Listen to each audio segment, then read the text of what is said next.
Invite பண்ணியிருக்கிறோம். எனக்கு 11 பிள்ளைகள் அபிஷேகத்தை பெற்றுக்கொண்டார்கள்.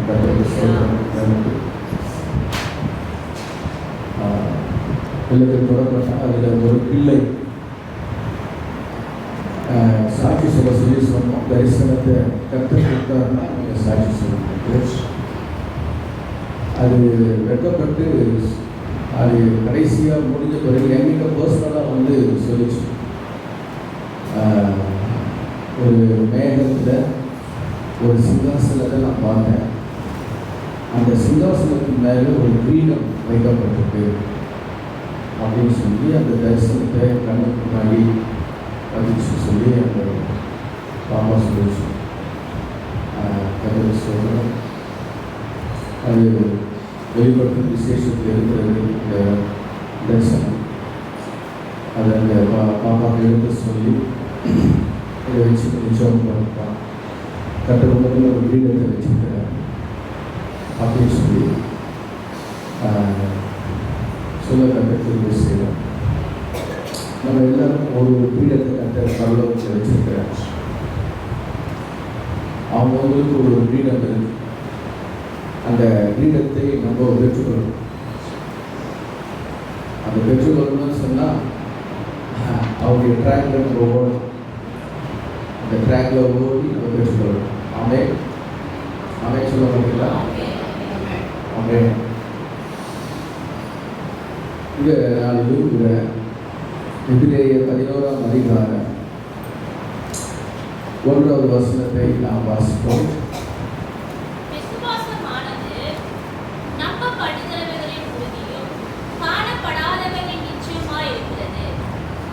விசுவாசமானது நம்பப்படுகிறவர்களின் உறுதியும் காணப்படாதவர்களின் நிச்சயமாகிறது.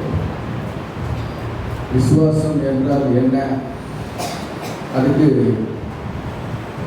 பதில் இங்கே சொல்லப்பட்டது. நம்பப்படுகிறவர்களின் உறுதியும் காணப்படாதவர்களின் நிச்சயமாகிறது. இந்த வசனம் உங்களுக்கு வந்து புரிகிற மாதிரி நான் சொல்றேன். நம்பப்படுகிறவர்களின் உறுதி என்று காணப்படாதவர்களின் நிச்சயம். உதாரணத்துக்கு நம்முடைய ரட்சிப்பை குறித்து நாம் பார்ப்போமானால் எபேசியர் 2ஆம் அதிகாரம் 8வது வசனத்தை வாசிக்கும் பொழுது,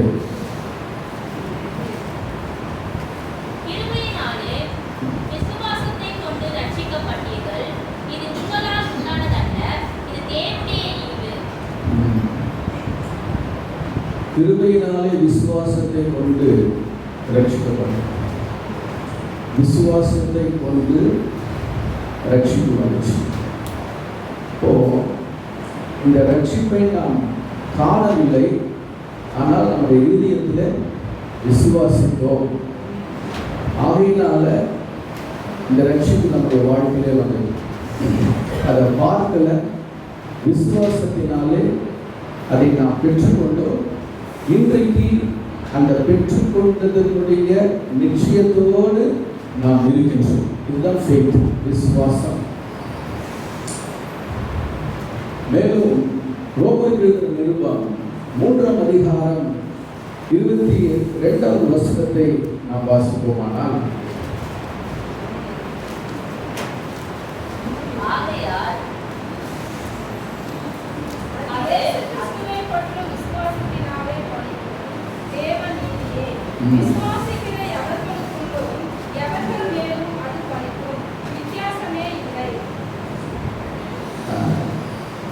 இந்த ஒரு படிக்கிறாங்க.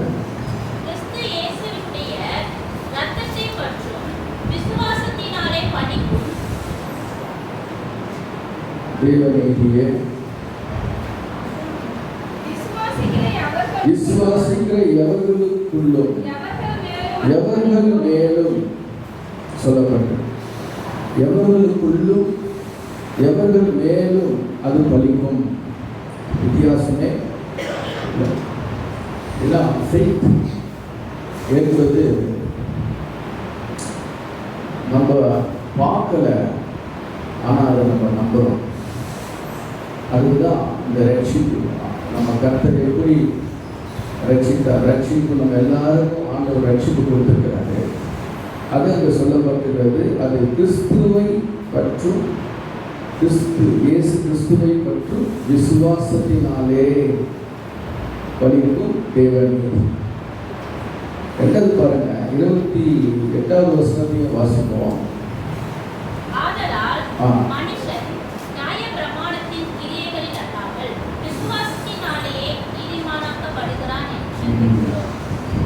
அவன் என்ன எப்படி நீதிமானாக்கப்படுகிறானா?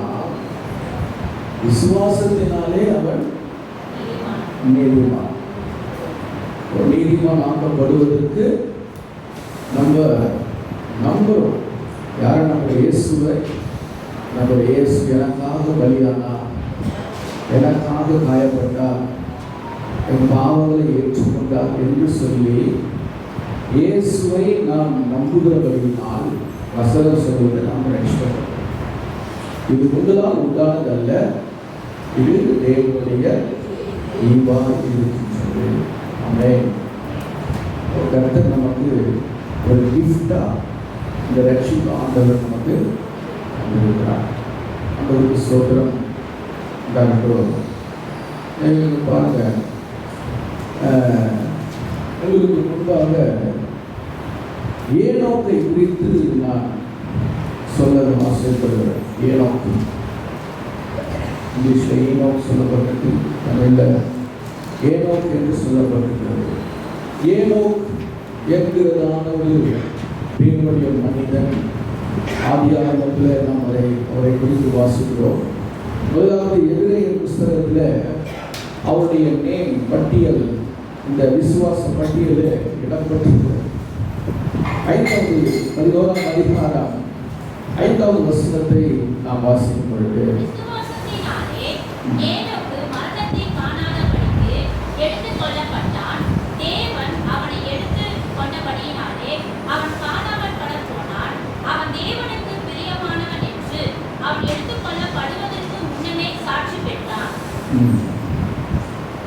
இந்த ஏனோக்கை பற்றி வேதத்தில் அதிகமாக சொல்லப்படல. ஆபிரகாமை குறித்து அதிகமாய் சொல்லப்பட்டிருக்கு. யாக்கோபை குறித்து அதிகமாய் வசனங்கள் எழுதப்பட்டிருக்கிறது. ஈசாவை குறித்து அதிகமாய் இப்படி அநேக பேருடைய அவருடைய சரித்திரத்தை குறித்து அதிகமாய் வேதத்திலே நாம் பார்க்கிறோம். ஆனால் ஏனோக்கை குறித்து அப்படி நம்ம பார்க்கல. ஏதோ 1-2 வசனங்கள் மட்டும்தான் பைபிளில் எழுதப்பட்டிருக்கிறது. ஆனால் அவர் இந்த விசுவாச பட்டியலில் இடம்பெற்றிருக்கிறார். ஃபர்ஸ்ட் சொல்லப்படும் ஏனோக்கு வேதத்தில் சொல்லப்பட்டிருக்கிறது. ஏனோக்கை குறித்து ஆண்டவருக்கு மகிமை உண்டாகட்டும். அதுக்கப்புறம் பார்த்தீங்கன்னா நோவாவை குறித்து, ஆபிரகாமை குறித்து, சாராளை குறித்து, இப்படி ஒவ்வொருத்தரான வகையில் இந்த 11ஆம் அதிகாரம் விசுவாச பட்டியலில் நாம் வாசிக்க முடிகிறது. இதுக்கு காரணம் என்ன அப்படின்னு கண்டுபிடிக்கும். ஏதோ 2 வசனம் தான் அவரை பற்றி சொல்லப்பட்டிருக்கு. ஆனால் அந்த விசுவாச பட்டியலில் அவர் வந்திருக்கிறார். அதுக்கு என்ன காரணம் அப்படின்னு பார்த்தா, போன வாரத்தில் ஆசிரமா மெசேஜ் கொடுத்தது உங்களுக்கு ஞாபகம் இருக்கா? எதை பற்றி சொன்னாங்க? போன வாரம் மெசேஜ்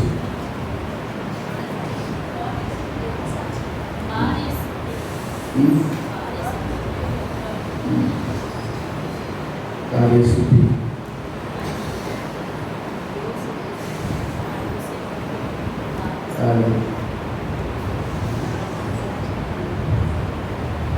மனசாட்சியை குறித்து சொல்ல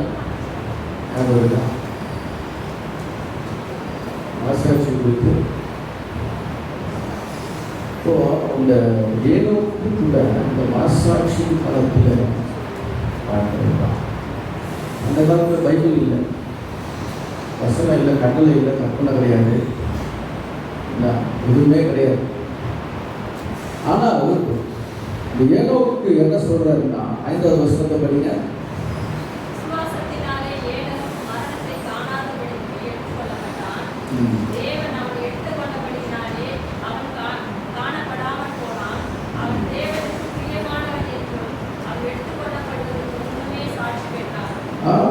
மரணத்தை காணாதபடிக்கு எடுத்துக்கொள்ளப்பட்டார்.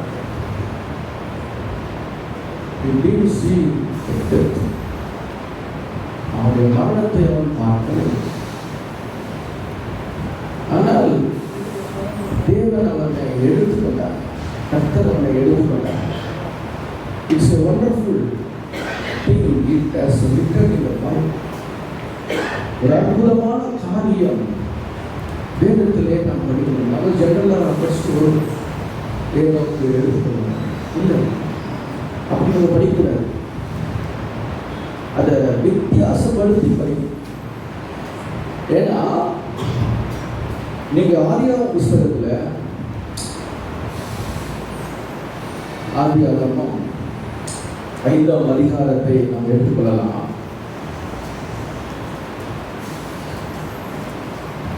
அதுல இந்த ஏனோக்குக்கு முன்பாக இருக்கக்கூடிய பிதாக்களை குறித்து சில வசனங்களை நம்ம படிக்கலாம். 17 20 வரையிலும் வாசிப்போம்.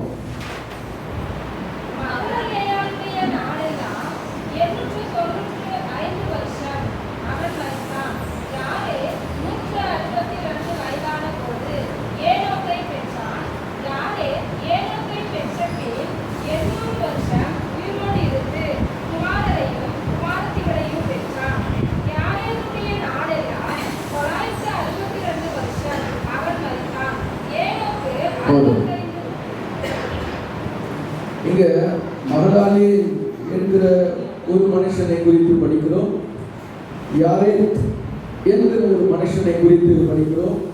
அதுக்கப்புறம் மேல நீங்க பார்த்தீங்கன்னா ஒவ்வொருடைய பேரும் அங்கே இடம் பெற்றிருக்கிறது. அவங்க எல்லாரும் பார்த்தீங்கன்னா அவங்களுடைய வயசு, அவங்க பிள்ளைகளை பெற்றார்கள். இவ்வளவுதான் அவங்க எழுதப்படும். அவங்க சரித்திரத்தில் அவ்வளவுதான். அவங்க பேரு, அவங்களுடைய வயசு, அவங்க பிள்ளைகளை பெற்றார்கள், இவ்வளவுதான் சொல்லப்பட்டிருக்கிறது. ஆனால் இந்த ஏனோக்கை குறித்து கீழே 21வது வசனத்திலிருந்து ஸ்டார்ட் ஆகுது. ஏனோக்கை குறித்து நம்ம வாசிக்கும் பொழுது 21வது வசனத்தை வாசிப்போம்.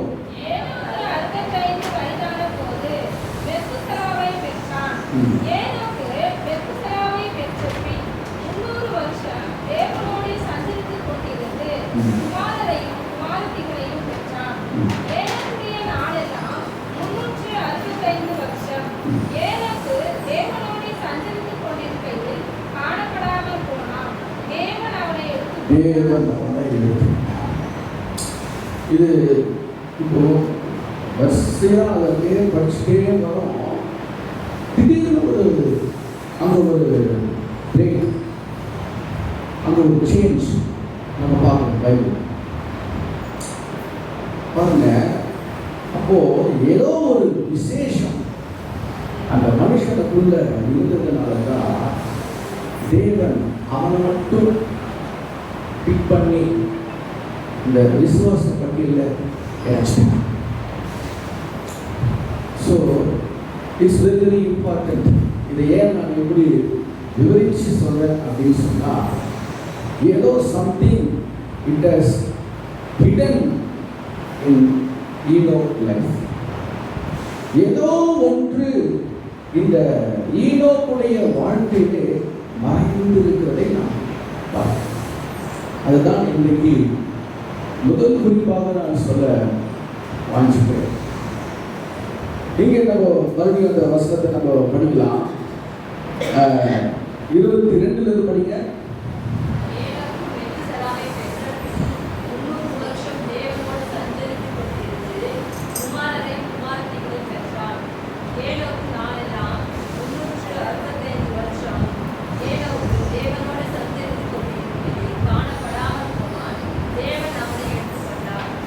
ஆண்டவருக்கு மகிமை. இந்த 5ஆம் அதிகாரத்தில் ஆதாம் வம்ச வரலாறுன்னு சொல்லி முதல் வசனத்திலிருந்து ஆரம்பிக்குது. ஆனால் தேவ மனுஷனை சிருஷ்டித்த நாளிலே அவனை தேவ சாயலாக உண்டாக்கினார் சொல்லி ஆணும் பெண்ணுமாக சிருஷ்டித்து அவர்களை ஆசீர்வதித்து அவரை சிருஷ்டித்த நாளில் அவருக்கு மனுஷர் என்று பெயரிட்டார். இப்படி இந்த ஸ்டோரி இப்படியே ஆரம்பித்து ஒவ்வொருத்தராக குறித்து அங்கே நம்ம வாசித்து நம்ம வருகின்றோம். ஆனால் பாருங்க, இந்த இவங்களுடைய லைஃப்ல எல்லாம் ஒரே விதமாக தான் அங்கே சொல்லப்பட்டிருக்கு. அவருடைய பேரு, வயது, அவங்க பிள்ளைகள் இவ்வளவுதான் சொல்லப்பட்டிருக்கு. ஆனால் 21வது வசனத்திலிருந்து ஒரு சேஞ்ச். அங்கே என்ன வாசிக்கிறோம் அப்படின்னு சொன்னா, அவன் மெத்துசாவை பெற்ற பின் அது வந்து ஆண்டவர் தேவையில்ல. 65 வயசுல அவன் கர்த்தரை தேட ஆரம்பிச்சான். பாக்கி மற்றவர்கள்லாம் பார்த்தீங்கன்னா 900 எவ்வளோ வருஷம் வாழ்ந்துருக்குறாங்க. ஆனால் இந்த ஏனோக்குடைய லைஃப்ல வந்து பார்த்தீங்கன்னா 365 வயசு வரையிலும் அவன் வாழும்பொழுது கர்த்தர் என்ன பண்ணாங்க, 65 வயசு வரையிலும் அவன் சாதாரணமாக வாழ்ந்தான். ஆனால் திடீர்னு அவனுடைய வாழ்க்கையில் ஒரு மாற்றம் உண்டாச்சு. எப்படி உண்டாச்சுன்னு எனக்கு தெரியல. பைபிள் என்ன சொல்லுது அப்படின்னு கேட்டால், 300 வருஷம் தேவனோடு சஞ்சரித்துக் கொண்டிருந்து என்று வாசிக்கிறோம். எப்படி திடீர்னு ஒரு சேஞ்ச் உள்ள வந்துச்சு உங்களுக்கு தெரிஞ்சா சொல்லுங்க. 65 வயசு வந்து அவங்க கிட்ட வந்து பார்க்க முடியலன்னா, ஆஃப்டர் 65 இயர்ஸ் அவன் தேவனோடு சஞ்சரித்துக் கொண்டிருந்தான். அல்லேலூயா, கர்த்தருக்கு ஸ்தோத்திரம். அன்பானவர்களே, இது எதை காண்பிக்கிறது அப்படின்னு சொன்னா, நீங்க ஒரு வேலை 22 வயசுல ரட்சிக்கப்பட்டிருக்கலாம், 30 வயசுல நீங்க ரட்சிக்கப்பட்டிருக்கலாம், 35 வயசுல ரட்சிக்கப்பட்டிருக்கலாம், சில பேர் 16 வயசுல ரட்சிக்கப்பட்டிருக்கலாம். எல்லாரும் ஒரே ஏஜ்ல யாரும் ரட்சிக்கப்படலை. எல்லாருக்கும் ஒரு வித்தியாசத்தை கர்த்தர் உண்டு பண்ணிட்டாரு. ஆனால் நான் என்னுடைய 22வது வயசுல இயேசுவை சொந்த ரட்சகராக ஏற்றுக்கொண்டேன். ஆனால் அது வரையிலும் இந்த இயேசு 10:1 11வது கடவுள் அப்படின்னு சொல்லி தான் நான் நினைச்சுக்கிட்டு இருந்தேன். ரட்சிப்பு இல்லை, பாவ மன்னிப்பு நிச்சயம் இல்லை, பரலோக நம்பிக்கை இல்லை. ஒரு சராசரியா எப்படி இந்த ஏனோக்கு வாழ்ந்தாரோ அதே போலதான் மேல உள்ள பட்டியலை போலதான் நம்ம லைஃப் இருந்துச்சு. ஆனா நான் முதல்ல சொன்னது போல கிருபையினாலே விசுவாசத்தை கொண்டு ரட்சிக்கப்பட்டீர்கள். இது உங்களால் உண்டானதல்ல, இது தேவனுடைய ஈவு. அப்போ இந்த ஈவு வந்து வரணும். நமக்குள்ள இந்த ஈவு கிஃப்ட் வந்தாதான் நமக்குள்ள ஒரு சேஞ்ச் ஏற்படும். அதே போலதான் இந்த ஏனோக்குடைய லைஃப்ல ஒரு மாற்றத்தை கர்த்தர் உண்டாக்கினார். அவருடைய இருதயத்திலே தேவன் ஒரு காரியத்தை வைத்தார். நீ என்னோடு கூட இரு, நீ என்னோடு கூட தங்கி. அங்க என்ன சொல்ல போறேன்னா, ஏனோக்கு 300 வருஷம் ஜெபித்தான் எழுதப்படலை, வேதத்தை வாசித்தான் என்று எழுதப்படலை. 300 வருஷம் அவர் என்ன பண்ணாரு? தேவனோடு சஞ்சரிக்கிற ஒரு அனுபவம் என்ன? It's beyond prayer. ஜெபங்களுக்கெல்லாம் அப்பாற்பட்டது சஞ்சரிக்கிற ஒரு நிலை. அப்படின்னா என்ன அர்த்தம் அப்படின்னு கேட்டா, காலையிலையும் தேவனை தேடுவாரு, மத்தியானத்திலையும் தேவனை தேடுவாரு, இரவிலையும் தேவனை தேடுவார். பகல் முழுவதிலையும் எங்க போனாலும் அவருக்கு கர்த்தர் தான். தேவனோடு சஞ்சரிக்கிற ஒரு அனுபவம் தான். யோபுல ஒரு அழகான வசனம் 22ஆம் அதிகாரத்தில் சொல்லப்பட்டிருக்கிறது, நீ அவரோடு கூட பழகி சமாதானமாயிரும், அதனால் உங்களுக்கு மிகுந்த நன்மை உண்டாகும்.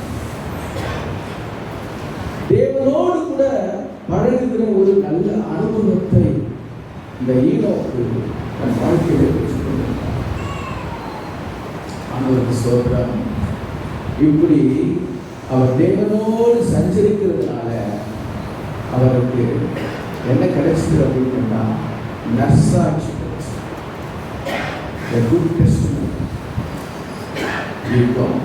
ஒரு நல்ல சாட்சி அவருக்கு கிடைத்தது.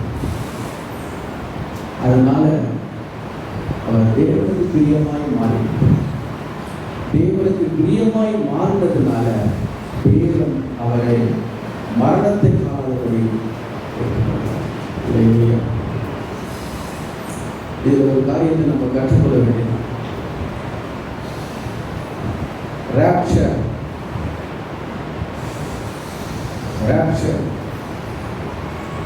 இயேசு கிறிஸ்து வரும் பொழுது நாம் எடுத்துக்கொள்ளப்படும் மறுரூபமாக்கப்படுகிற ஒரு நிலை வரும். இயேசு கிறிஸ்து மத்திய ஆலயத்தில் ரகசியமாய் வரும் பொழுது நாம் உயிரோடு இருக்கிறவர்கள் மறுரூபமாக்கப்பட்டு அவரோடு எடுத்துக்கொள்ளப்படுவார்கள். ஆண்டவருக்கு ஸ்தோத்திரம்.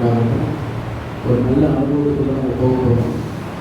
கையினால் கட்டப்படாத ஒரு வீட்டுக்கு நம்ம போக போகிறோம்.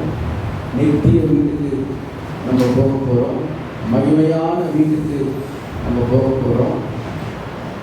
பரலோகத்துக்கு நம்ம போக போகிறோம். இந்த மெய்யான வீட்டுக்கு நம்ம போகிறதுனால ஆண்டவருக்கு ஸ்தோத்திரம், அந்த நம்பிக்கை நமக்கு எப்போதும் இருப்பதாக ஆமென் சொல்லுங்கள். அல்லேலூயா, அல்லேலூயா. நான் ஒன்று சொல்ல மறந்துட்டேன். இந்த 3 காரியம் 3 பேரை குறித்து நான் உங்களுக்கு நான் சொல்ல போகிறேன். ஃபஸ்ட்டு ஏனோக்கு, 2வது நோவா, 3வது ஆபிரகாம். இந்த 3 பேரும் இந்த விசுவாச பட்டியலில் இடம்பெற்றிருக்கிறாங்க.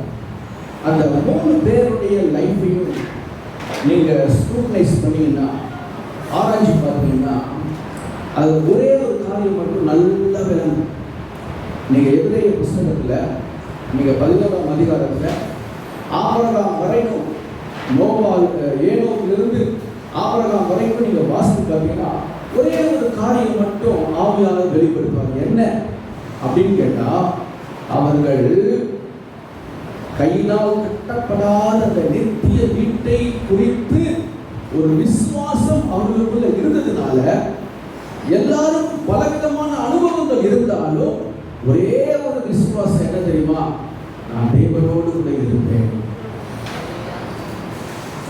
இதுதான் மையம், இதுதான் கருப்பொருள். இன்றைக்கு நான் தேவனோடு கூட இருப்பேன், ஒரு நாள் நான் தேவனோடு கூட இருப்பேன் என்பதை அவர்கள் தங்கள் வாழ்க்கையிலே வெளிப்படுத்தினார்கள்.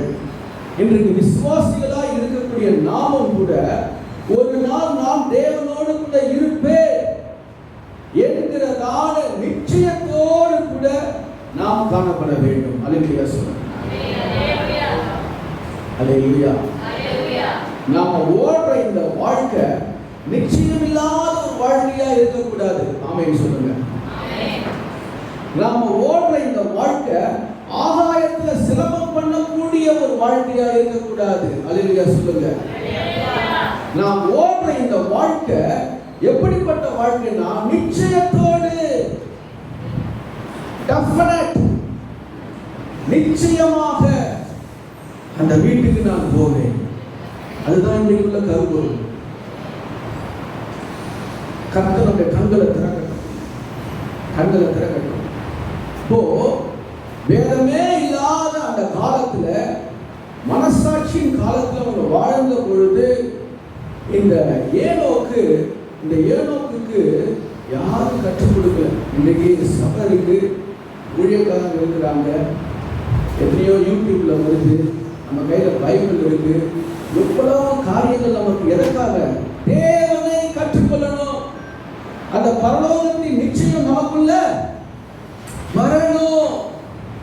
இந்த விசுவாசம், ஆண்டவர் கொடுத்த இந்த விசுவாசம் நாளுக்கு நாள் வர்த்திக்க ஆகி அது பூரணமாகும் பொழுது அவனுடைய வருகையை நாம் எடுத்துக்கொள்ள போகிறோம். இன்னைக்கு இதுக்காக எவ்வளோ காரியம் வந்துச்சு, எவ்வளோ காரியங்கள் வந்துச்சு. ஆனா பாருங்க, ஏனோ வாழ்ந்த காலத்துல ஒண்ணுமே இல்லை, எதுவுமே இல்லை. But he walked with God for 300 years. 300 வருஷம் கர்த்தரோடு சஞ்சரித்து கொண்டிருந்தார். ஆமென்.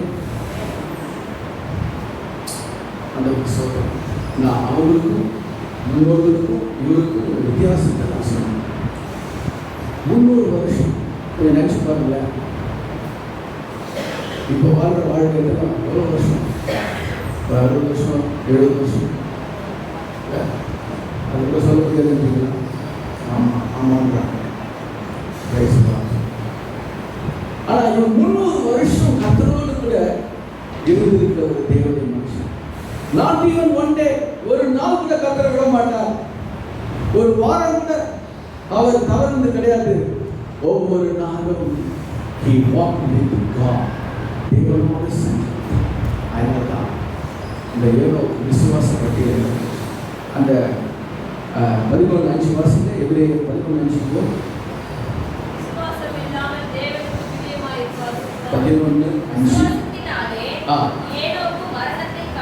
மரணத்தை காணாதபடிக்கு எடுத்துக்கொள்ளப்பட்டான். என்னன்னா மரணத்தை நான் பார்க்க மாட்டேன், நான் தேவனோடு நான் இருக்கும்படிக்கு நான் போவேன் என்ற ஒரு விசுவாசம் எப்போ இருந்துச்சுன்னா, பைபிள்லாம் உருவாக்கப்படி இயேசு கிறிஸ்து வரதுக்கு முன்னாடி இருந்துச்சு அவருக்கு. ஆனால் இன்னைக்கு இயேசு கிறிஸ்து வந்துட்டாரு. இன்னைக்கு கெத்செமனே தோட்டம் இருக்கிறது, இன்னைக்கு கையில பைபிள் இருக்கு, எல்லாமே இருக்குது. அப்போவே அவர் சொல்லுவார், நான் மரணத்தை காணாதபடிக்கு நான் தேவனோடு இருப்பேன். இன்னைக்கு நம்ம அதிக நிச்சயத்தோடு நாம சொல்றோம். என்ன சொல்ல தெரியுமா? நான் மரணத்தை காணாதபடிக்கு தேவனோடு இருப்பேன். ஆமென் சொல்லுங்க. ஆமென் சொல்லுங்க. எத்தனை பேருக்கு அந்த நிச்சயம்? நான் மரணத்தை பார்க்க மாட்டேன், நான் மண்ணோடு மண்ணா போக மாட்டேன், நான் தேவனோடு கூட இருப்பேன். இயேசு கிறிஸ்து வரும்பொழுது நான் அவரோடு கூட பறந்து போவேன் என்கிற நிச்சயம் எத்தனை பேருக்குள்ள இருக்கு? ஆமென் சொல்லுங்க. ஹல்லேலூயா, ஹல்லேலூயா. சபையாரே, கர்த்தர் இன்றைக்கு உங்களோடு கூட அவர் பேசிக் கொண்டிருக்கிறாரு.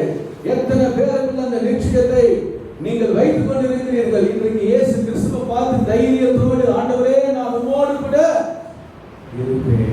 ஹல்லேலூயா, ஹல்லேலூயா. தேவனுக்கு மகிமை உண்டாவதா. ஒருவேளை அந்த நிச்சயம் நமக்குள்ள இல்லப்பா,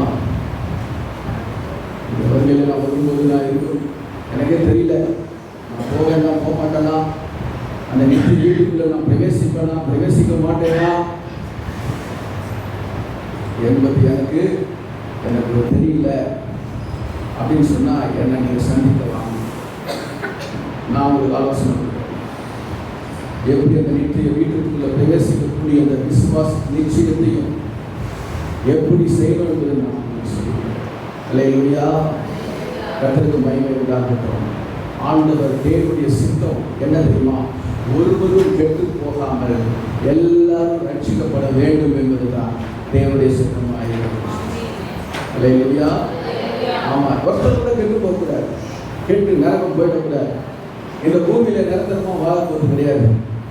ஒன்றும் பரலோகம் இல்லைன்னா நரகம், ஏதோ ஒரு இடம். கர்த்தருக்கு ஸ்தோத்திரம். ஆனால் இங்கே சொல்லப்பட்டிருக்கு, இந்த ஏனோக்கு குறித்து அவர் நரகம் போல, நரகத்தை குறித்து அவர் சொல்லலை, நான் தேவனோடு கூட இருப்பேன் என்கிற விசுவாசத்தோடு இந்த 300 வருஷம் இந்த பூமியில் இருந்தபோது தேவனோடு டிராவல் பண்ணார். அல்லேலூயா. ஆகையினால அவர் பிரியமானவர் என்று சாட்சி பெற்றதினால தேவன் அவரை எடுத்துக்கொண்டார். ஆமென். நீங்க என்ன ஏன் விசுவாசிச்சார்? நான் மரணத்தை பார்க்க மாட்டேன், நான் தேவனோடு கூட இருப்பேன் அப்படின்னு விசுவாசிச்சார். அதே போல கர்த்தர் அவரை எடுத்துக்கொண்டார். நீங்க என்ன விசுவாசிக்கிறீங்களோ அது நடக்கும். ஆமென் சொல்லுங்க. What you are believing, it will happen. கண்டிப்பா நடக்கும். நீங்க என்ன விசுவாசிக்கிறீங்க? சுகம் கிடைக்கும்னு விசுவாசிக்கிறீங்களா? வேலை கிடைக்கும்னு விசுவாசிக்கிறீங்களா? எனக்கு இப்படிப்பட்ட வேலை வேணும்னு சொல்லி எதிர்பார்க்கிறீங்களா? இல்ல இந்த மாதிரி ஒரு லைஃப் ஸ்டைல் வரணும் என்று எதிர்பார்க்கிறீங்களா? இப்படி ஊழியம் செய்யணும், மிஷனரியா போகணும் அப்படி நீங்க நினைக்கிறீங்களா? நீங்க என்ன நினைக்கிறீங்க? ஒரு வசனம் இருக்கு பிலிப்பியர்ல, அவர் தாமே விருப்பத்தையும் செய்கையும் நமக்கு உண்டு பண்ணார். யார் உண்டு பண்ணது? கர்த்தர் உண்டு பண்ணார். நான் ஊழியக்காரனா ஆகணும்னு ஆசைப்பட்டேன், விசுவாசிச்சேன், கர்த்தர் செய்தார். உண்டாய் கம்பெனிலேருந்து இன்டர்வியூ வந்தது, கூப்பிட்டாங்க. அப்போதான் ஃபர்ஸ்ட் லான்ச் பண்ணுறாங்க இன்டர்வியூக்கு. அங்கே போகணும்னு எனக்கு ஒரு விருப்பம் இல்லை, அந்த வேலை கிடைக்கணுன்ற ஒரு விருப்பம் எனக்கு வரல. நான் ஃப்ராங்காக சொல்லுவேன், அங்கே போகணும். அப்போ ஸ்தாபனத்தில் இருந்தேன், வேலை பார்த்துட்டு இருந்தேன். ஆனால் என்னுடைய தரிசனம், என்னுடைய விருப்பம் எல்லாம் ஊழியம் தான். கற்றுக்கொண்டு வந்தேன். ஏற்ற நேரம், ஏற்ற இடம் கற்றுக் செய்யலாம். இப்போ இன்றைக்கு உங்கள் தரிசனம், ஏனோவுக்கு அந்த தரிசனம் இருந்தது. இன்னைக்கு உங்கள் தரிசனம் என்ன? What is your vision? உங்களுடைய நோக்கம் என்ன? உங்கள் கண்களில் இருக்கக்கூடிய தரிசனம் என்ன? உங்கள் இதயத்தில் இருக்கக்கூடிய பாரம் என்ன? ஆமென். ஒரு நாள் வரும், ஒரு நாள் நிச்சயமா வரும், அது உங்கள் வாழ்க்கையை நிறைவேறும். ஆமென் சொல்லுங்க. அல்லேலூயா, அல்லேலூயா, அல்லேலூயா. அது தேவனுக்கு உகந்ததாய் இருக்குமா? உங்கள் வாழ்க்கையில் கண்டிப்பாக நிறைவேற்றும். ஆமென். கர்த்தருக்கு மகிமை உண்டாகட்டும். ஆகையினால எபிரேயர் 10ஆம் அதிகாரத்திலே 10ஆம் அதிகாரம் 37வது வசனத்தை நாம் வாசிப்போம்.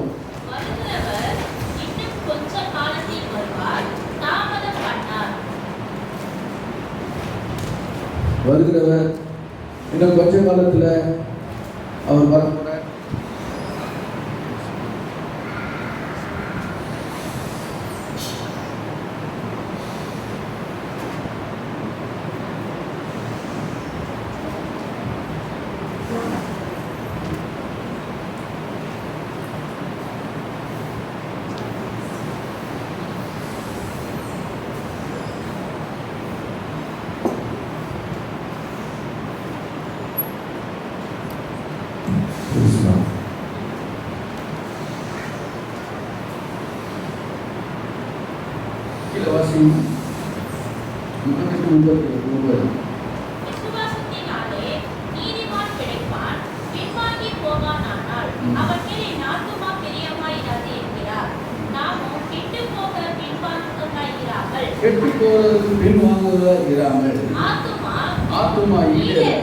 விசுவாசிக்கிறவர்களாக இருக்கிறோம் இல்லையா?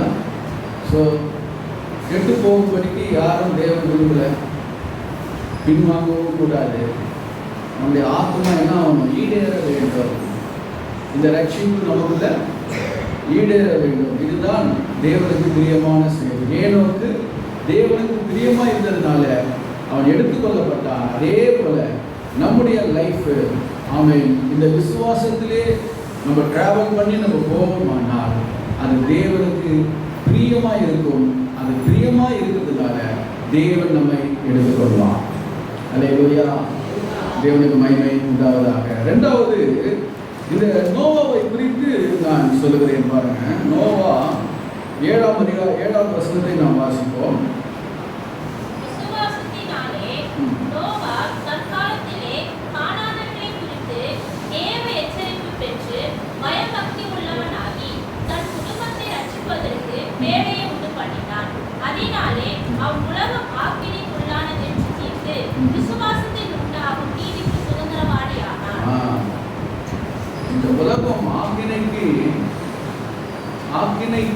தீர்க்கப்படும் என்று அவன் பேழையை உண்டு பண்ணினான்.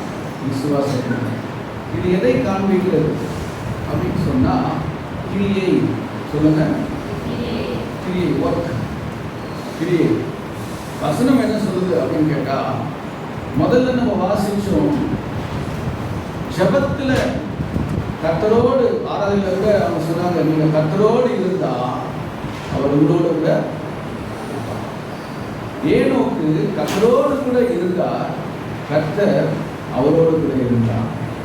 நீங்க கர்த்தரோடு இருப்பீர்களானால் அவர் உங்களோடு கூட. அவங்களுக்கு பயமே இருக்காது. நீங்க கர்த்தரோடு இருந்து பாருங்க, உங்களுக்கு பயம் இருக்காது, எதை குறிச்சு கவலை இருக்காது. நீங்க சொல்றதுன்னா என்ன சொல்றீங்க, கர்த்தர் பாருங்க, இதை கர்த்தர் செய்வார், இதை கர்த்தர் நடத்துவார். தோல்வியே வர்றது போல இருந்தாலும் சரி, நீங்க என்ன சொல்றீங்க தெரியுமா, இல்லை இதெல்லாம் நன்மைக்காக தான் நடக்குதுன்னு சொல்றீங்க. காரணம் என்ன தெரியுமா, நீங்க கர்த்தரோடு கூட இருக்கிறீங்க. அப்படிப்பட்டவங்க கர்த்தரோடு இருக்கிறவங்க அல்லேலூயா. தோல்வி கொண்டு பயப்பட மாட்டாங்க. எதுக்காக குறிச்சு பிபிஎஸ் அதுதான், எதை குறித்தும் ஃபியர் நாட், எதை குறித்தும் பயப்படாது, எதிர்காலத்தை குறித்து பயப்படாது, வறுமையை கண்டு இப்படி ஒவ்வொரு தலைப்பு ஒவ்வொரு நாளும் அவங்க பயப்பட மாட்டாங்க. ஏன் காரணம் என்ன, ஏனோ பயப்படல, கர்த்தருக்கு ஸ்தோத்திரம். அவன் கர்த்தரோடு இருந்தார், விசுவாசிச்சாரு, அழகாக அவரும் ஒரு கர்த்தரை எடுத்துக்கணும். நானும் அதே போனான். நீங்க கர்த்தரோடு இருந்து பாருங்க, நீங்க கர்த்தரோடு இருந்து ஜெபிச்சு பாருங்க, உங்க லைஃப்ல பாருங்க, நீங்க ஹாப்பியா இருப்பீங்க. ஆமென் சொல்லுங்க, அல்லேலூயா. நீங்க சந்தோஷமா இருப்பதற்கு ஒரு ரகசியம் என்னன்னு கேட்டீங்கன்னா, கர்த்தரோடு இருக்கிறது. ஆமென். கர்த்தருக்கு ஸ்தோத்திரம். உண்மையில பாருங்க, சில பேருக்கு அதெல்லாம் கசப்பா இருக்கிற மாதிரி இருக்கும், சில பேருக்கு போர் அடிக்கிறது போல இருக்கும்.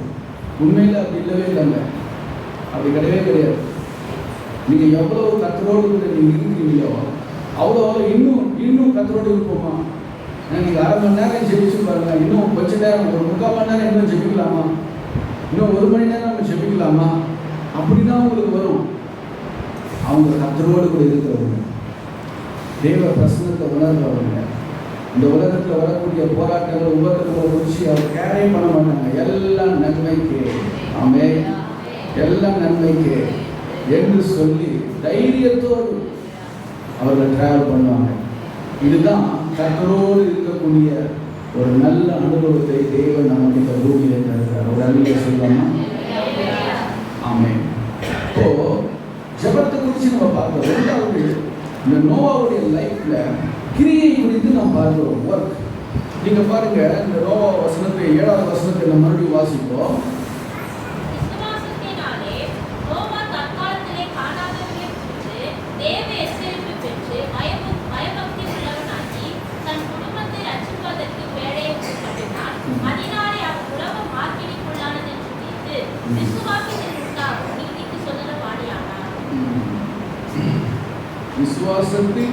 விசுவாசத்தினால் உண்டாகும் நீதிக்கு அவன் சோதரவாதியானான். அவர் என்ன செய்தார் அப்படின்னு கேட்டா, ஒரு பேழையை உண்டு பண்ணினார். எதற்காக பேழையை உண்டு பண்ணினார் அப்படின்னா, அங்கே பைபிள் என்ன சொல்லுது அப்படின்னு கேட்டா, தன் குடும்பத்தை ரட்சிப்பதற்கு என்று சொல்லி வாசிக்கும்.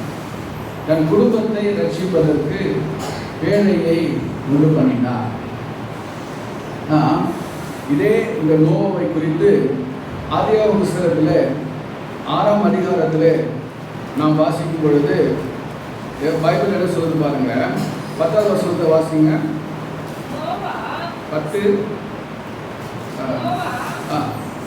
சாரி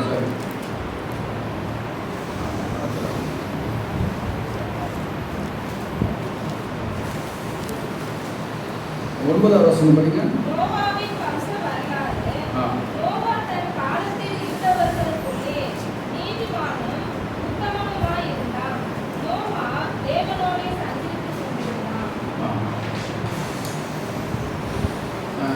அதுக்கு மேலே 8வது வசனம் படிங்க.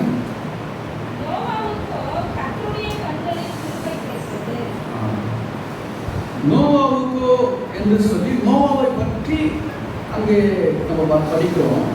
அவன் குடும்பத்தை குறித்து அங்கே சொல்லப்படணும். இருக்கா குடும்பத்தை பற்றி? கிடையாது. ஆனால் எபிரேயரில் நம்ம வாசிக்கும் பொழுது தன் குடும்பத்துக்காக ஒரு பேழையை உண்டு பண்ணினான். அந்த பேழை எவ்வளோ தூரம், எவ்வளோ பெருசு இருந்துச்சு தெரியுமா? எத்தனை அடி தூரம்? 450 அடி. இந்த பேழை 300 முழம் அப்படின்னா, ஒரு முழம்னா 1.5 அடி, ஒரு முழம். 450 அடி பேழை தூரம் எவ்வளோ பெருசு உண்டு பண்ணாங்க. எதுக்கு? ஒரு குடும்பத்தை ரட்சிப்பதற்கு. அவங்க குடும்பத்தில் எத்தனை பேர் இருந்தாங்க? நோவா குடும்பத்தில் எத்தனை பேர் இருந்தாங்க? 8 பேர். யார் யார் அவங்க?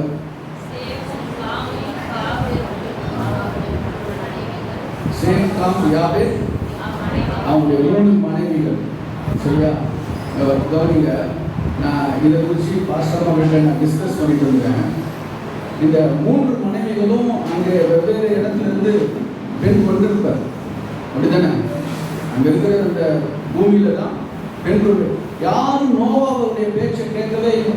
அந்த பூமியில வாழ்ந்தவங்க யாரும் உலகம் அழிய போது நீ மனம் திருவு அப்படின்னு சொல்றாரு. யாரும் என்ன பண்ணல? நோவா பேச்ச கேட்கல. எல்லாரும் இவன் பைத்தியக்காரன், இவன் ஒன்றும் தெரியாதவன், இன்னமும் கப்பலை உண்டு பண்ணுறாங்க, என்ன அவங்க எல்லாம் கிறுக்கு பிடிச்சிக்கிச்சா, நல்லதானே இருக்கிற எல்லாம் அப்படியெல்லாம் என்ன பண்ணாங்க? நோவா குறித்து ஏராளமாக பேசியிருப்பாங்க.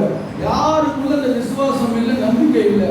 ஆனால் பைபிள் சொல்றது நோவா தேவ எச்சரிப்பை பெற்று கர்த்தர் அவங்களோட பேசுங்க. ஜெபிக்கிறவங்களோட கர்த்தர் பேசுவேன். ஜெபிக்கிறவங்களுக்கு கர்த்தர் வெளிப்பாட்டை என்ன வெளிப்பாடு? வரும் காலங்களை குறித்து தேவன் என்ன பண்ணுவார்? வெளிப்படுத்துவார். அது நம்முடைய ரட்சிப்புக்கு ஏதுவாக இருக்கும். ஆமென் சொல்லுங்க. அந்த காலத்தில் நோவாவை மாத்திரம் நீதிமானாக தேவன் பார்த்ததுனால அவர் என்ன பண்ணார் தெரியுமா? வெளிப்படுத்தினார். அவர் என்ன பண்ணார்? தன் குடும்பத்துக்காக ஒரு வேலையை. ஆமென். இது எதை காண்கிறது? கிரியை. பைபிள் சொல்லுகிறது யாக்கோபு 2:20 எழுத வேண்டாம். யாக்கோபு 2:26 என்ன சொல்றார்? கிரியை இல்லாத விசுவாசம் செத்தது. எப்படி சரீரத்தில் உயிர் இல்லையோ அது போல கிரியை இல்லாத விசுவாசம் செத்தது. அப்போ ஆண்டவர் என்ன சொன்னாரோ அதை விசுவாசிச்சாரு. அந்த விசுவாசத்தினால அது வெளியில கிரியையாய் அந்த கப்பல் வெளிப்பட்டது. ஆமென் சொல்லுங்க. இது நமக்கு ஒரு நல்ல உதாரணத்தை கற்று வைக்கிறது. இன்னைக்கு பேழை என்பது சபையை குறிக்கும். கர்த்தர் பேழையாக சபையை உண்டு பண்ணிட்டார். இப்போ நீங்க ரட்சிக்கப்பட்டுட்டீங்க. ஆனா இன்னும் உங்க குடும்பம் ரட்சிக்கப்படல. ரட்சிக்கப்படல. அன்னைக்கு 3 பேருக்கும் 3 விதமா கல்யாணத்தை நோவா பண்ணிட்டாரு. ஆனா பாருங்க, இந்த நோவாவுடைய லைஃபை பார்த்து தான் நான் நினைக்கிறேன் அந்த 3 பிள்ளைகளும் அவருடைய மனைவிகளும் அவங்க ஒரு மனம் திரும்பி நோவாவுடைய வார்த்தைக்கு கீழ்படிந்து வேலைக்குள்ள என்ன பண்ணாங்க? மற்றவங்க யாருமே என்ன பண்ணல. வேலைக்குள்ள வந்தாங்களா? அந்த உலக ஜனங்க வந்தாங்களா? வரல. இப்போ நம்ம எப்படி உலகம் எப்படி இருக்குதோ அதே போலதான் அன்றைக்கு இருந்துச்சு. நீங்க நல்லா பைபிள்ல பாருங்க. மத்தேயு 24ஆம் அதிகாரம் 37, 38, 39 வாசிப்போம்.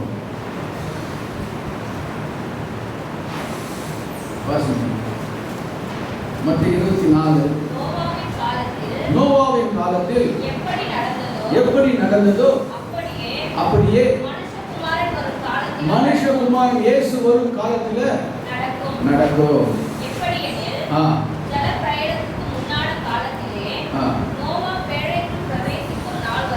நாள் வரைக்கும் புசித்து குடித்து இன்னைக்கு ஒரே ஃப்ரைட் ரைஸ் தான்.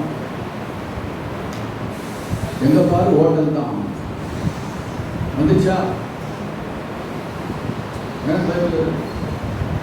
நடிப்புள்ள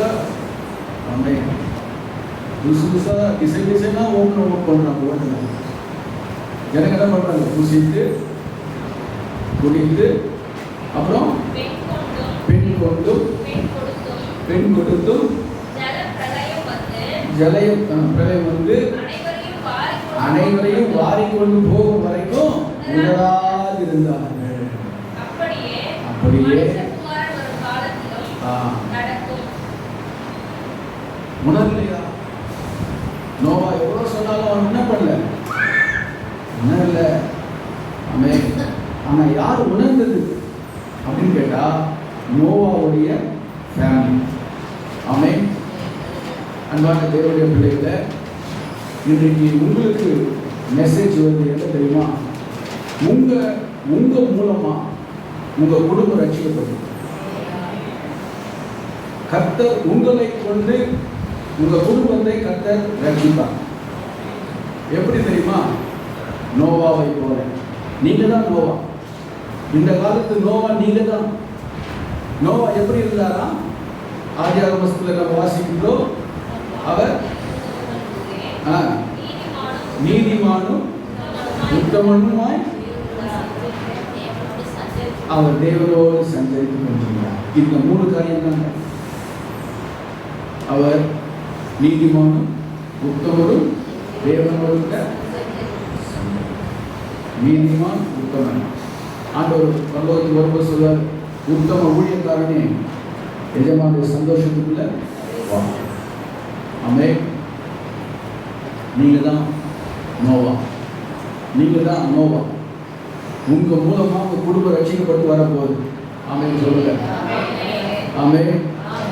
உங்களுடைய நடக்கையின் மூலமா நீங்க தேவனோடு நடக்கிறத பார்த்து உங்க குடும்பம் ரட்சிக்கப்படும். இது எழுதப்பட்டிருக்கிறது. பேழைக்குள்ள வருவாங்க. இந்த சபைக்குள்ள வந்தவங்க எத்தனை பேர் காப்பாற்றப்படுவார்கள். அல்லேலூயா. இதுதான் பேழை. இந்த பேழை விட்டு வெளியே இருந்தா ஆபத்து. பேழைக்குள்ள ஒன்று கர்த்தர் உங்களை கொண்டு தான் கர்த்தர் என்ன பண்ண போறாரு? ரட்சிக்க போறாரு. நீங்க கிரியை ஸ்டார்ட் பண்ணுங்க. நீங்க அவருக்காக வேலையை ஆரம்பிங்க. உங்க குடும்பத்துக்காக கிரியைனா என்ன அர்த்தம்? உங்க குடும்பத்துக்காக நீங்க ஜெபம் பண்ணுங்க. என்ன சொல்லப்பட்டிருக்கிறது? அவன் தேவ எச்சரிப்பை பெற்று பேழையை உண்டு பண்ணி தன் குடும்பத்துக்கு போதித்திருப்பான். அல்லேலூயா, அல்லேலூயா. நான் நினைக்கிறேன், ஒரே ஆளா அவ்வளோ பெரிய பேழையை கப்பலை பண்ணிருக்கவே முடியுமா? ஒரே ஆளா பண்ண முடியும்? நான் நினைக்கிறேன் அவங்களுடைய பிள்ளைங்க, மருமக எல்லாம் என்ன பண்ணியிருப்பாங்க? வேலை செய்யணும். ஒருத்தர் கீழே எடுத்து வந்திருப்பார், இன்னொருத்தர் தட்டை எடுத்து வந்திருப்பார், இன்னொருத்தர் இரும்பு எடுத்து வந்திருப்பார், இன்னொருத்தர் கயிறு எடுத்து வந்திருப்பார். இப்படி எல்லாரும் ஒவ்வொன்றா சேர்ந்து அந்த வேலையை என்ன பண்ணிட்டாங்க? ஒரு காரணம் என்ன தெரியுமா? விசுவாசம். இந்த விசுவாசத்தினால கிரியை செய்தாங்க, அவங்க காப்பாற்றப்பட்டாங்க. அல்லேலூயா. இன்றைக்கு நம்முடைய குடும்பத்தை வரும் இதே போல நோவா காலத்தில் நடக்கும் போகும்போது மனுஷன் காலத்தில் நடக்கும், அதே போல நடக்கும். முதல்ல ஜலத்தினால இந்த உலகம் அழிக்கப்படுது. 2வது, இந்த உலகம் எப்படி அழிக்கப்பட போலாம்?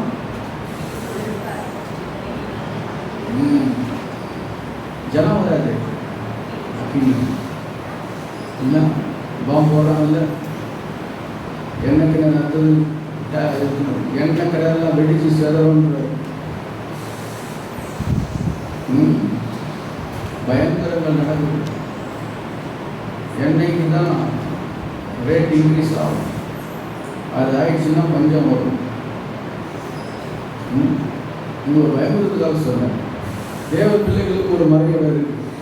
தீங்கு நாட்களுக்கு நம்முடைய கூடாரங்களை கத்திரிக்க கொள்ளலாம், மறைத்து வைப்பார். தேவ பிள்ளைகளுக்கு ஒரு மறைவிடம் இருக்கு.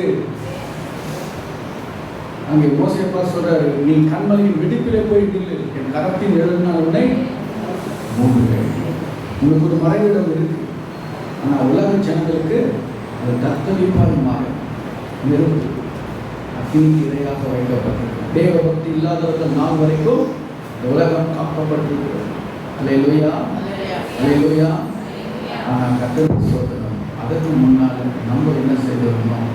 நம்ம குடும்பத்தை ரட்சிப்போடு நடத்துவதற்கு நம்ம என்னென்னலாம் பிரயாசம் எடுத்து இப்பொழுதே இதுதான் காலம், இதுதான் காலம். ஏசு சீக்கிரமாக வரப்போறார். உங்கள் குடும்பம் ரட்சிக்கப்படணும், உங்கள் அம்மா ரட்சிக்கப்படணும், உங்கள் அப்பா ரட்சிக்கப்படணும், உங்கள் கணவர் ரட்சிக்கப்படணும், உங்கள் மனைவி ரட்சிக்கணும், உங்கள் பிள்ளைகள் ரட்சிக்கப்படணும் அப்படின்னு சொன்னால் நீங்கள் இப்பொழுதே செய்ய வேண்டிய காரியம் என்னன்னு கேட்டீங்கன்னா, கர்த்தருக்கு ஸ்தோத்திரம். ஜெபம், அவங்களுக்காக ஜெபம் பண்ணுங்க, அவங்களுக்காக முயற்சி எடுங்க, அவங்ககிட்ட அன்பு காண்பீங்க, கிறிஸ்துவனுடைய அன்பு அவங்களுக்கு வெளிப்படுத்துங்க, உங்களுடைய கிறிஸ்துவை காணட்டும். ஒரு இயேசுவின் ஜீவியத்தை உங்கள் வாழ்க்கையில் அவர் பார்க்கணும். ஆமென். அல்லேலூயா, அல்லேலூயா. ஆண்டவர் சொல்றார். யாரோ ஒருத்தர் சொன்னாங்க, இயேசு கிறிஸ்து நல்லவர் தான், ஆனால் அவங்க ஃபாலோவர்ஸ் தான் என்ன ஆயிட்டாங்க, கெட்டவங்களா போயிட்டாங்க. கிறிஸ்துவை நான் நேசிக்கிறேன், ஆனால் கிறிஸ்துவ இருக்கிற யாரோ ஒருத்தர் சொன்னாங்க. யாருன்னு சொன்னாங்க? யாருமா? மகாத்மா காந்தி இருக்கிறார். கிறிஸ்துவ நேசிக்கிற அவர் நல்லவர் தான், ஆனால் கிறிஸ்துவ இருக்கிறன்னு சொன்னார். இல்லை இல்லை, நம்ம இயேசுவை நம்ம பின்பற்ற வேண்டும் என்று சொன்னால் அவரை போல நம்ம என்ன பண்ணணும்? நம்ம முதல்ல நம்ம ஃபேமிலியில் நடக்கணும், நம்ம குடும்பத்தை நம்மளை பற்றி சாட்சி சொல்லணும். அவங்க அப்படி கிடையாது சொல்லணும். அல்லேலூயா.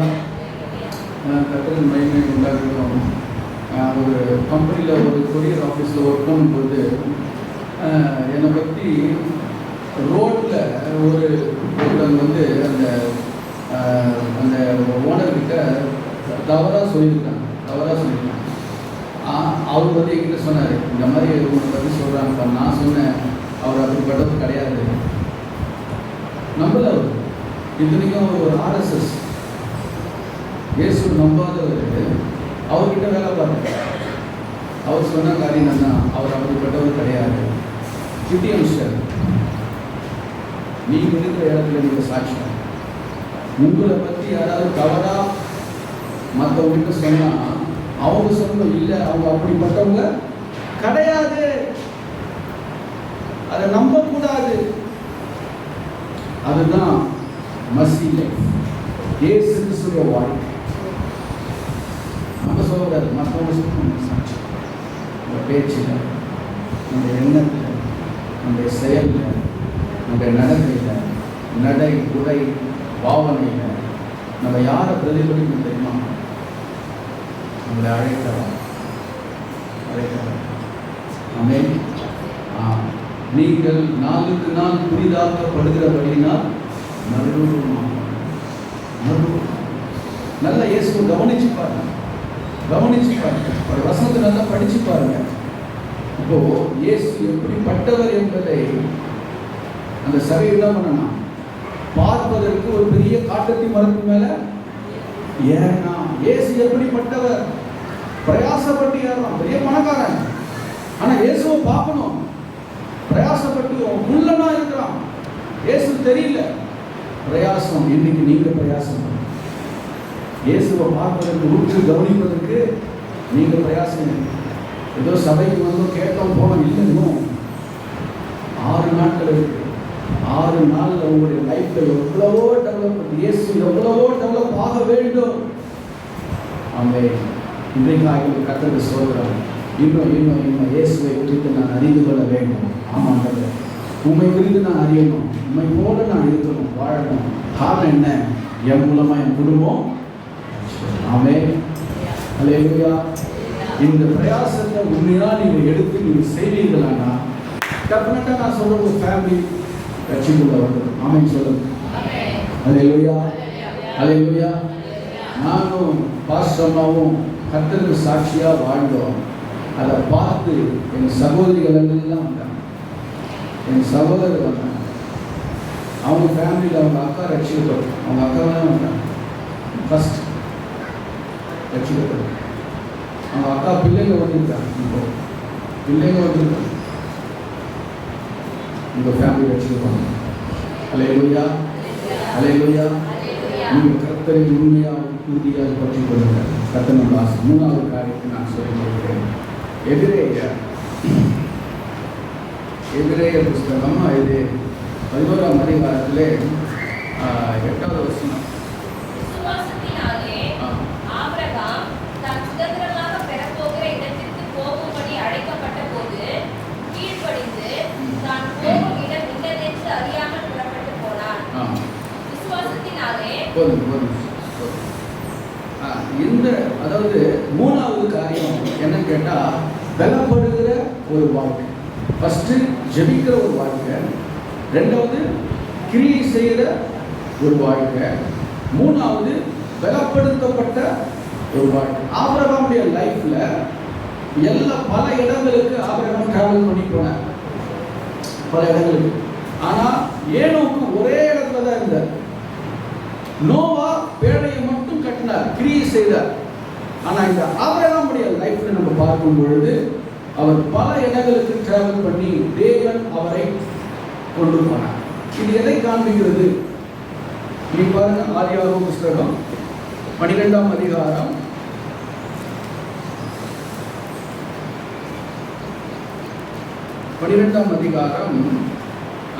5வது வசனத்தை வாசிப்போம்.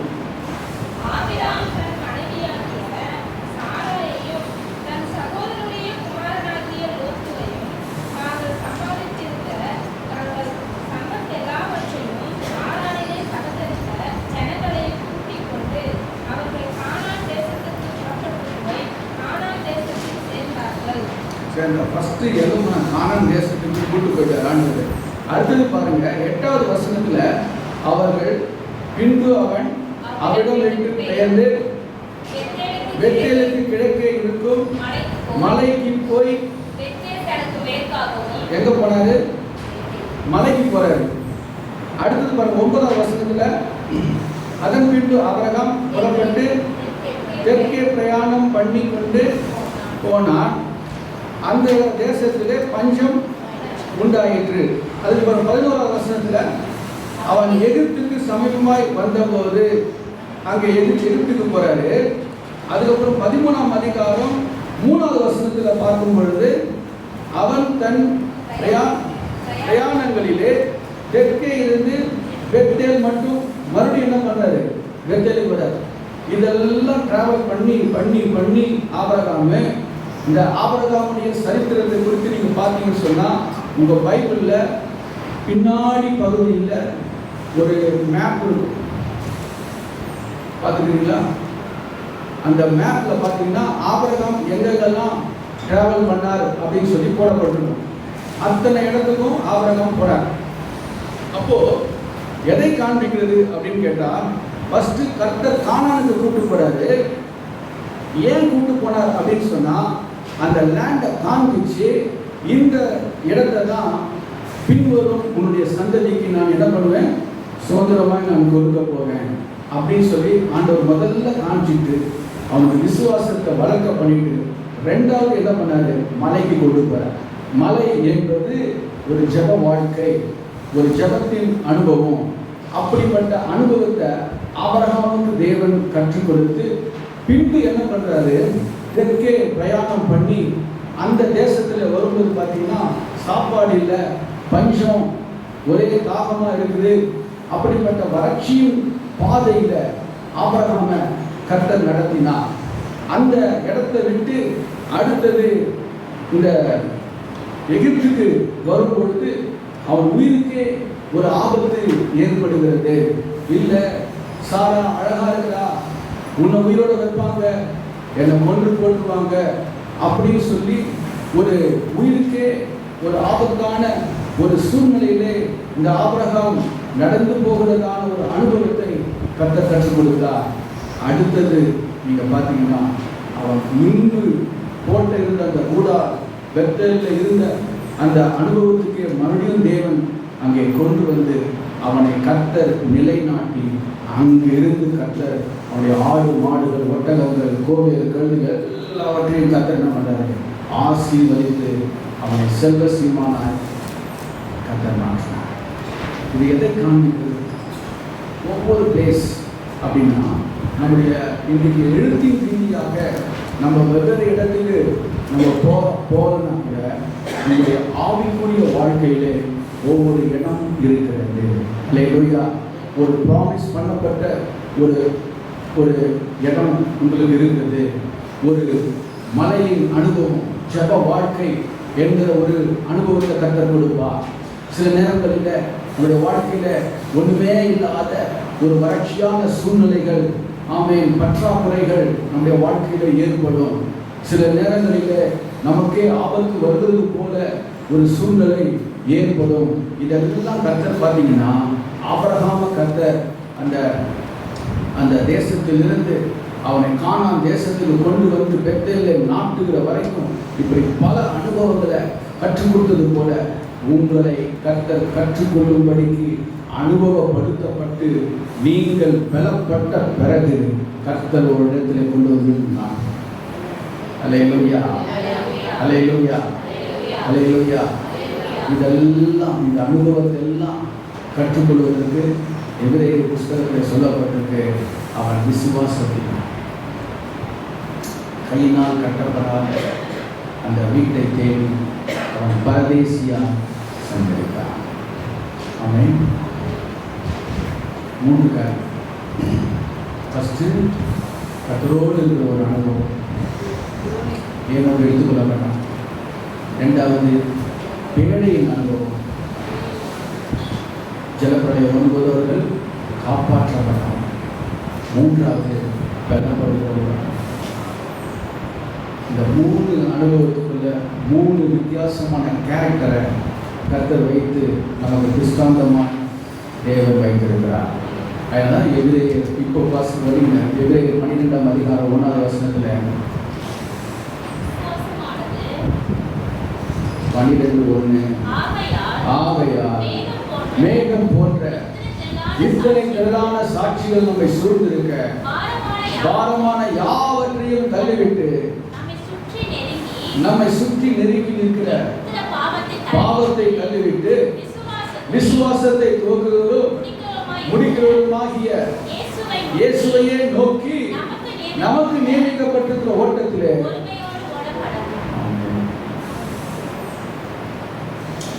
எல்லாரையும் ஒரே அனுபவத்தை நடத்துறாங்க. ஒவ்வொருத்தருக்கும் ஒவ்வொரு அனுபவத்தை கட்டுறது. ஆனால் அவங்க அனுபவம் எல்லாம் ஒன்று மட்டும் புரியுது. அது என்னன்னு கேட்டால் பரலோகம். நம்பப்படுகிற உறுதியும் காணப்படாதவரையும் அந்த நிச்சயத்தோடு அவங்க ஓடினாங்க. பந்தய போல இன்றைக்கு நம்ம ஓடிக்கொண்டிருக்கோம். நமக்காக தான் இந்த செய்தி, நமக்காக தான். நீங்கள் நம்ம ஓடணும். நம்ம நியமிக்கப்பட்ட ட்ராக்கில் பொறுமையோடு இயேசுவையே நம்ம பார்த்து நம்ம ஓடுவோம் என்று சொன்னார். இந்த விசுவாச புருஷர்கள் ஜெயித்தவர்கள், அவர்களைப் போல நாமும் ஒரு நாள் என்ன செய்வோம்? ஜெயித்த அந்த பரலோகத்துக்குள்ள என்றால். ஆமென், ஆமென், ஆமென். நல்லா கண்டதை மூடி செல்வோமா?